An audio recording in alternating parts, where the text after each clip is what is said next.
I welcome you all in this session of fluid machines. In previous lecture, we were learning about the boilers. We have seen the classification of the boilers, different criterias for the classification we have seen. We have understood the meaning of the boiler mountings and boiler accessories. Most of the mountings we have covered, and boiler accessories we will be covering along with the explanation of the different types of boilers. We have understood the construction and working of a simple Cochrane boiler, which was a vertical axis internally fired boiler. Now we will understand the construction and working of a Babcock and Wilcox boiler. Let's observe this boiler very carefully. We will understand the construction and working of Babcock and Wilcox boiler. Please observe. This is the construction of the Babcock and Wilcox boiler. At the top of the boiler, there is the boiler drum. This is the boiler drum at the top of the boiler. This is the boiler drum. Now, the water is supplied inside the drum through feed check valve. Feed check valve is there through which the water is supplied inside the boiler drum. There is the water level indicator that indicates the level of water inside the drum. And this level of water is not allowed to fall below a certain level.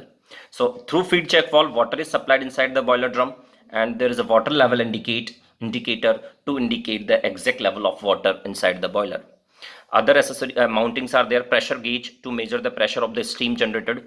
There is safety valve that ensures maintenance of proper working pressure inside this steam space or boiler drum. Another anti-priming pipe main stop valve. Now please observe. If we talk about the boiler, this is the shell of the boiler, outer shell of the boiler. Now these are the tubes. These are the inclined tubes. Please note, these are the inclined tubes.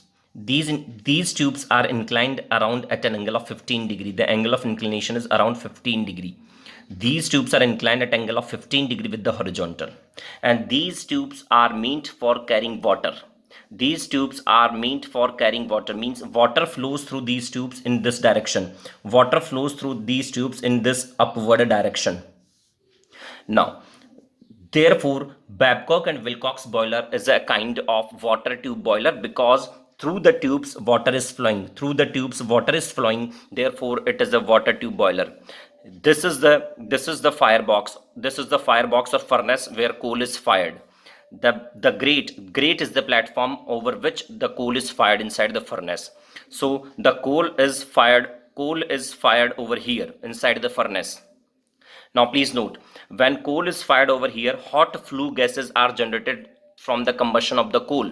From the combustion of the coal, hot flue gases are generated. Now these hot flue gases are allowed to flow like in this fashion.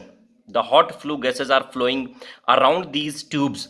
Hot flue gases are flowing around these tubes in this fashion. Please note, these black colored strips are the baffles. These are known as the baffle plates. The function of the baffle plates is to hold these tubes. They hold these tubes in position. At the same time, they act as a deflector to deflect the hot flue gases in this fashion. Please note, these black color strips which you are seeing, these black color strips are the baffle plates. These are known as the baffle plates. They not only hold these water tubes, but also they act as a deflector to deflect these hot flue gases. They deflect these hot flue gases in such a fashion. So as a result of deflection produced by the baffle plates, the hot flue gases flow around the water tubes in this fashion. Please note, the hot flue gases flow around these tubes in this fashion as they are deflected by these baffle plates. Now please note, this is the water drum. Here the water is supplied with the help of feed check valve. Now water enters through this tube over here and flows in upward direction as it gets heated by the flue gases. As the water is heated by the flue gases, the water flows in the upward direction. The water flows in upward direction. As the water is heated by these flue gases, the water flows in the upward direction. And now water is converted into steam over here at the exit of the water tubes. The water is converted into steam, and now this steam is collected inside this steam space. This pipe is going through this water over here into the steam space. So what is happening again, please note, the water is flowing in the downward direction as a result of gravity. Now over here, from hot flue gases, the water gets heated up. Since the hot water moves upward, therefore hot water moves upward, and when the hot water is moving upward, it is getting heated more and more. Due to these hot flue gases, the water is getting heated more and more. Hence, the water is flowing its own in the upward direction.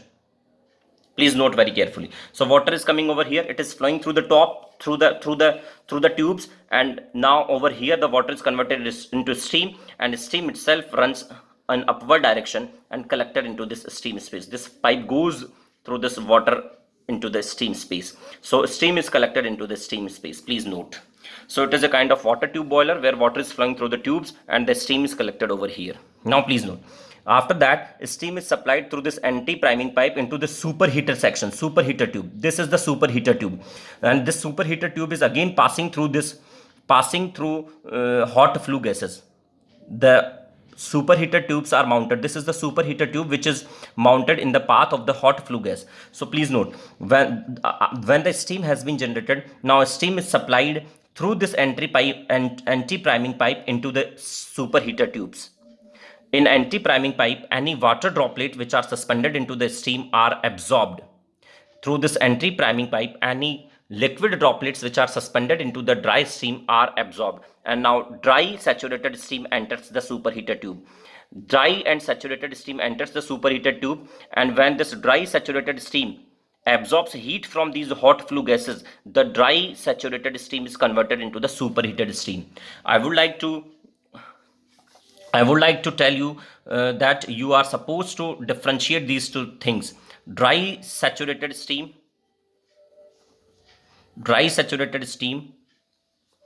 and superheated steam. You need to discover the difference between the two. What is the meaning of dry and saturated steam, and what is the meaning of superheated steam? Please note, let me tell you. When the steam is at its boiling point temperature, when the steam is produced, for example, at 1 atmospheric pressure, water boils at 100 degrees centigrade. If steam is produced at 100 degrees centigrade, and then it is known as dry and saturated steam. But if you are again increasing the temperature of dry and saturated steam, for example, you are heating the steam up to 150 degrees centigrade, then it is known as superheated steam. Please note this difference. Please try to understand this difference: dry saturated steam and superheated steam. Now, I'm again explaining you. The steam is collected inside the steam space. Now, steam is allowed to flow through this anti-priming pipe. In the anti-priming pipe, the water droplets are absorbed and dry and saturated steam enters the superheater tubes. In superheater tubes, the superheating of the steam takes place with the help of these hot flue gases. Hot flue gases are allowed to flow over these superheater tubes. Therefore, the heating of the dry saturated steam takes place inside these superheater tubes, and at the exit of the superheater tubes we will find the superheated steam. Over here we will have superheated steam. Now, through this main stop valve, the superheated steam can be supplied to the point of application. The function of stop valve is to regulate the flow of steam to the point of application. So here the superheating of the steam takes place, means we will find a superheated steam at the exit. And now these hot flue gases are allowed to flow through the chimney, and the chimney has not been shown in the figure. From here it is connected to the chimney. Now these hot flue gases are allowed to flow allowed to discharge to the atmosphere through the chimney. Please observe, the fire is collected over here. This is the fire pit or ash pit. Here the fire is ash is collected over here. Now I think it is very much clear to you all. You already know the basic components of the boiler. This is the entire Babcock and Wilcox boiler. Please. Now, let's talk about another type of boiler, which is one of the modern boilers, that is Lamont boiler. Please observe the functioning of Lamont boiler. We will now study the Lamont boiler, which is a kind of vertical axis boiler. Lamont boiler is a kind of vertical axis boiler. Please note. Please note, the design of the boiler is a vertical shell. There is a vertical shell. There is the combustion chamber. This is the combustion chamber over here.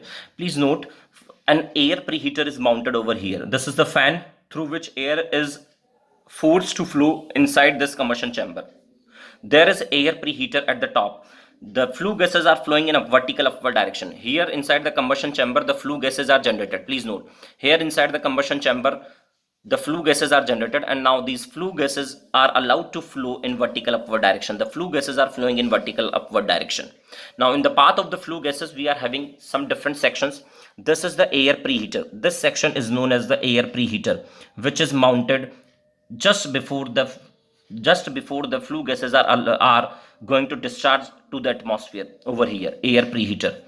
Now this section is known as, these are the tubes, this section is known as economizer. Please note, this section is known as economizer. This is the air preheater.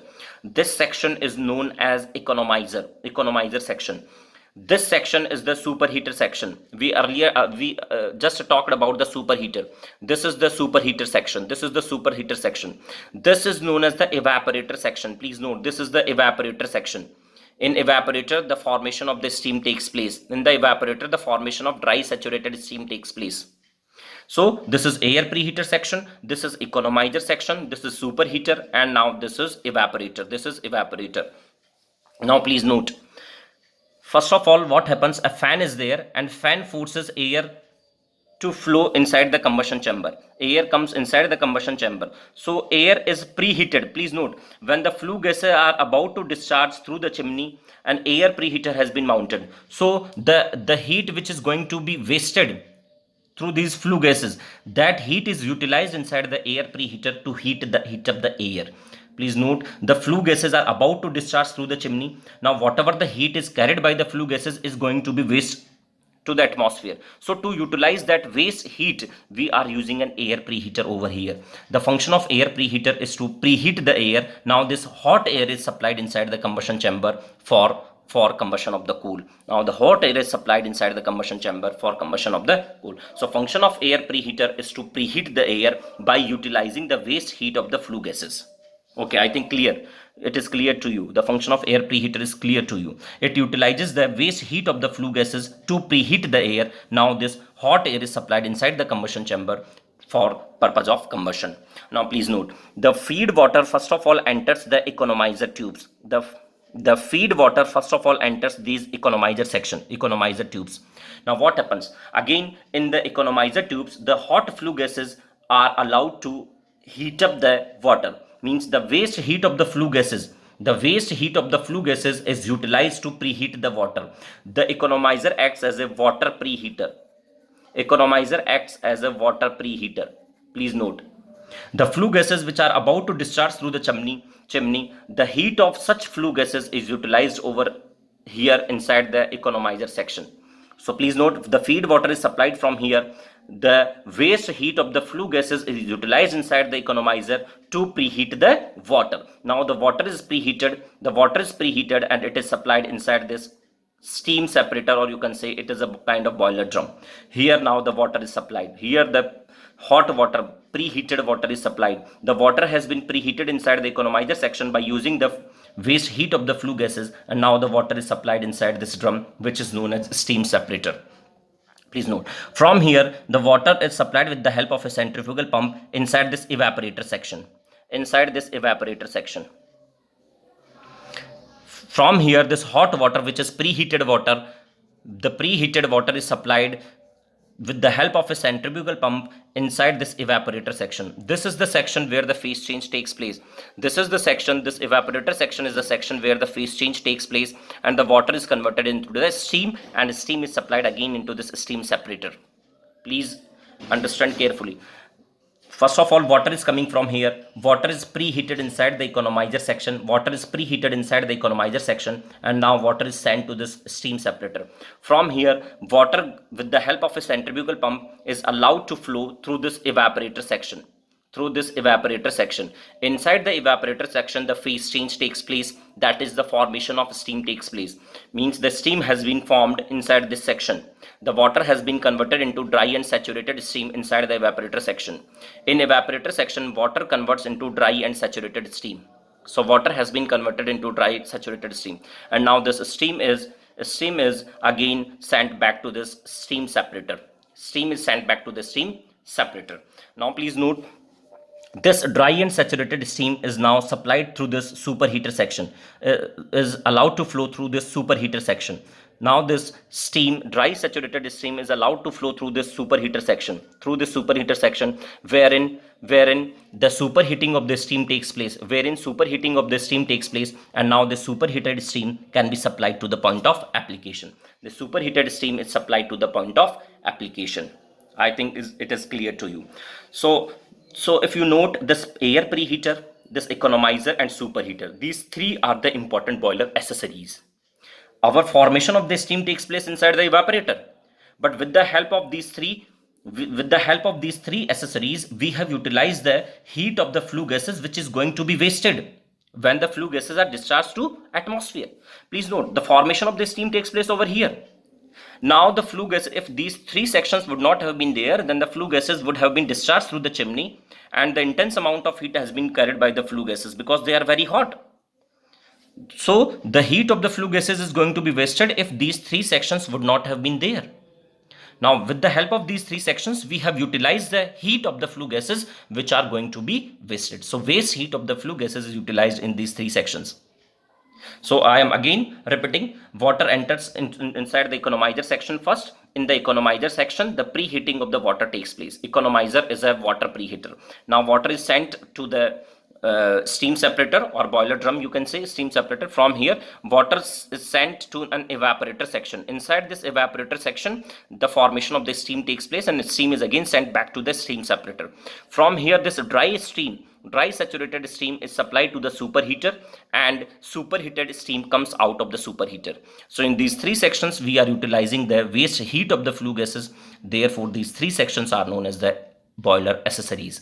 This is air preheater, this is economizer, and this is superheater. And at the exit, we will obtain superheated steam, and this superheated steam will be sent to the point of application for the further use. So this is a simple Lamont boiler, vertical axis Lamont boiler. Thank you.